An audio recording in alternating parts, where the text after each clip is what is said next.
గజ తీవ్రవాదులకి పాకిస్తాన్ షెల్టర్ అన్నది ఎప్పుడూ తెలిసిందే. ఇప్పుడు ఇరాన్లో కనుక ఏదైతే ఖొమైనీ అంత్యక్రియలు జరిగితే అప్పుడు అక్కడికి అందరూ తీవ్రవాదులు, హమాస్ వాళ్ళు, హెజ్బుల్లా వాళ్ళు, హౌతీలు, Islamic resistance force, Islamic jihadist force ఇట్లాంటి వాళ్ళు వస్తే వెంటనే ఇజ్రాయెల్ లేపేస్తుంది అన్నటువంటి భయం ఉంది. అందుకని ఇంతవరకు అంత్యక్రియలు జరపడానికే ధైర్యం చాలట్లేదు. కేవలం ఆయన చనిపోయిన రోజున ఉన్నటువంటి దుస్తుల్ని ఎగ్జిబిట్ చేసి దేశవ్యాప్తంగా కార్యక్రమాలు నిర్వహిస్తున్నారు. ఎక్కడ ఆయన ఖననం చేశారో కూడా చెప్పలేదు, కార్యక్రమం ఎక్కడ అన్నది చెప్పలేదు, ఎప్పుడో అకస్మాత్తుగా చేసేస్తారని చెప్తున్నారు.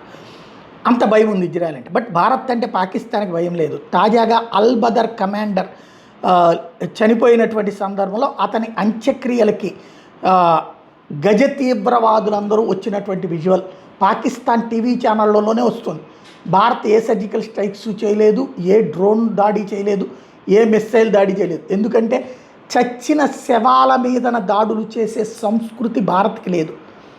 కొట్టి దెబ్బతీస్తుంది కానీ శవాల మీదన కాదు, శవాల మీద పేలాలు ఏరుకునేటటువంటి లక్షణం మనకు లేదు.